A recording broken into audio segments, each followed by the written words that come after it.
Ini tadi yang maju di depan hanya sebagian kecil.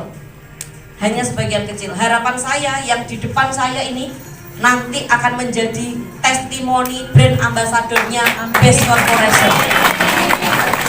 Nah, Bapak Ibu, di akhir sesi ini saya punya cerita.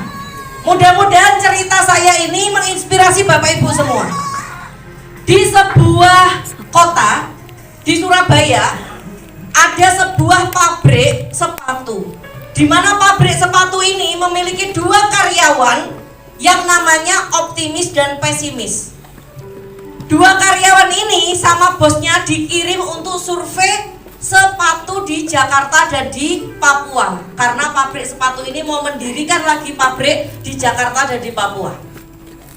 Ketika itu mereka berangkatlah ke Jakarta dan ke Papua, dua orang ini. Dan sesudah itu bosnya memanggil si pesimis dan si optimis ini untuk datang ke kantornya. Ditanyalah dulu sama si pesimis, "Hei pesimis, gimana hasil surveimu ke Papua?"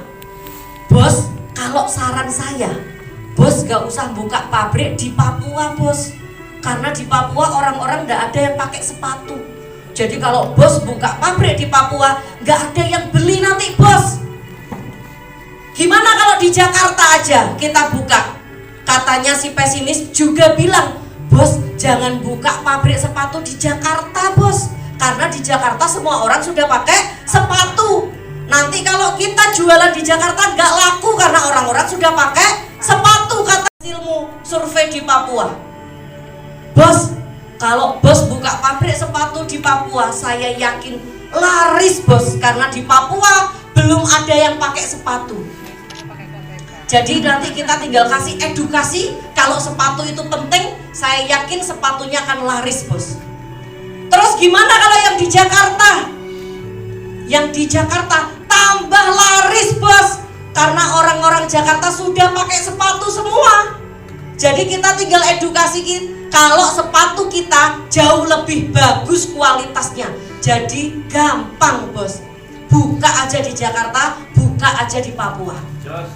Ini orang pesimis dan optimis. Bapak Ibu tergolong orang yang mana? Saya nggak tahu. Optimis. Dan cerita optimis ini Bapak Ibu mengingatkan kepada saya, seorang wanita yang saya bantu, yang saya didik, yang saya ajari untuk menjalankan bisnis ini. Yaitu hasilmu survei di Papua.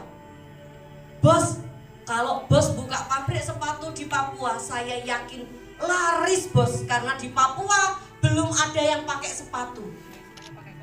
Jadi nanti kita tinggal kasih edukasi, kalau sepatu itu penting, saya yakin sepatunya akan laris bos." "Terus gimana kalau yang di Jakarta?" "Yang di Jakarta tambah laris bos, karena orang-orang Jakarta sudah pakai sepatu semua. Jadi kita tinggal edukasi, kalau sepatu kita jauh lebih bagus kualitasnya. Jadi gampang bos, buka aja di Jakarta, buka aja di Papua."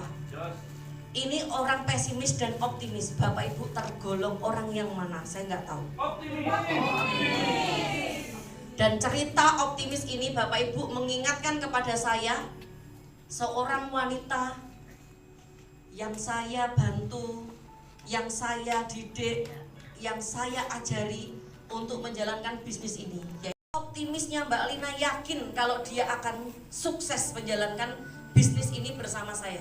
Dan alhamdulillah dari keoptimisan beliau bisa dapat 2 motor, 1 mobil, 1 Pajero, dan 1 rumah cash tanpa DP, tanpa cicilan.